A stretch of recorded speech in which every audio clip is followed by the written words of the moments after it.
پاکستان نے جن طالبان کے لیے الزامات برداشت کیے، آج وہی اسرائیل اور ہندوستان کے ساتھ کھڑے ہیں۔ وزیر دفاع خواجہ آصف نے کہا ہے کہ پاکستان نے جن طالبان کے لیے امریکہ اور مغربی ممالک کے الزامات برداشت کیے، دہشت گرد ملک کے طور پر مشہور ہوئے، آج وہی کابل، وہی طالبان اسرائیل سمیت ہندوستان کے ساتھ کھڑے ہیں۔ خواجہ آصف کا اپنے ایک بیان میں کہنا تھا کہ یہ میں نہیں کہہ رہا، یہ پراوین ساہنی کہہ رہے ہیں، جو بھارتی میڈیا کی مستند آواز ہیں۔ انہوں نے کہا کہ سینئر بھارتی صحافی اور دفاعی تجزیہ کار نے بھی کہا تھا کہ پاکستان کے خلاف آپریشن سندور پر دنیا بھر میں صرف اسرائیل اور افغانستان نے بھارت کی حمایت کی۔ یاد رہے کہ 2 روز قبل یہ خبر بھی سامنے آئی تھی کہ فوجی جارحیت میں پاکستان سے منہ کی کھانے کے بعد طالبان کی عبوری حکومت کے وزیر دفاع نے خفیہ طور پر بھارت کا دورہ بھی کیا۔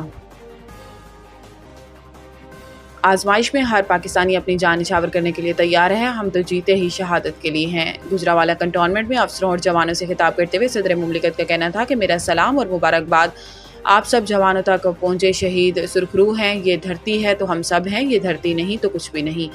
اللہ نے آپ کو کامیابی دی، آپ نے دنیا کو پیغام دیا۔ ان کا کہنا تھا کہ بھارت کو معلوم ہو گیا ہوگا کہ اصل جوانوں سے مقابلہ کیسا ہوتا ہے۔ آزمائش میں ہر پاکستانی اپنی جان و مال پاکستان پر نچھاور کرنے کے لیے تیار ہے، ہم تو جیتے ہی شہادت کے لیے ہیں۔ صدر آصف علی زرداری کا کہنا تھا کہ پاکستان ایک ملک، ایک قوم اور ایک اسلامی جمہوری ریاست ہے۔ دشمن کی غلامی کسی غیرت مند پاکستانی کو قبول نہیں۔ آرمی چیف کے مشکور ہیں جو ہم دشمن کی آنکھوں میں آنکھیں ڈال کر دیکھ سکتے ہیں۔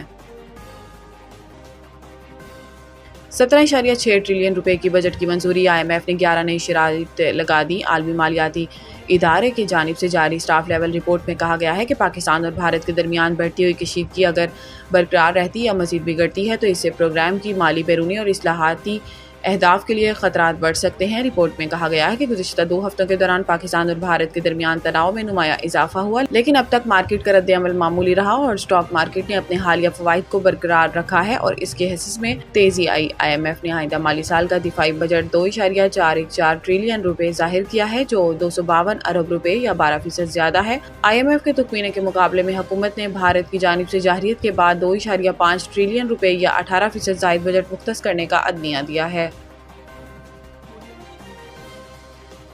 پختونخوا میں نیا اسکینڈل، سرکاری ادائیگیوں کے ذریعے 16 ارب 50 کروڑ نکالنے کا انکشاف۔ ایک نئی رپورٹ میں انکشاف ہوا کہ خیبر پختونخوا بھر کے اکاؤنٹنٹ جنرل دفاتر نے 2016 سے اپریل 2025 کے دوران پبلک ورکس ہیڈ G10113 سے 29 اضلاع میں 16 ارب 54 کروڑ روپے کی زائد ادائیگیاں کی۔ کنٹرولر جنرل آف اکاؤنٹس نے فوری تحقیقات کا حکم دے دیا کیونکہ یہ معاملہ صوبے کی تاریخ میں سب سے بڑے مالیاتی گھپلے کی شکل اختیار کر رہا ہے، جس میں مشتبہ رقم کا مجموعی حجم 56 ارب 50 کروڑ روپے تک جا پہنچا ہے۔ نئے اسکینڈل میں CNW پبلک ہیلتھ انجینئرنگ اور اریگیشن ڈپارٹمنٹ کی ملی بھگت سے اضافی رقم نکالی گئی۔ CGA نے اکاؤنٹنٹ جنرل خیبر پختونخوا کو ہدایت کی ہے کہ وہ 20 دن کے اندر انکوائری مکمل کر کے رپورٹ جمع کروائیں۔ ذرائع نے اس نمائندے کو بتایا کہ حکام نے تحقیقات کے لیے ایک کمیٹی بنانے کی ہدایت کر دی ہے جو معلوم کرے گی کہ زائد ادائیگیاں کیسے ہوئیں اور اس کے ذمہ دار کون ہیں اور وصولی کے اقدامات کیا ہوں گے۔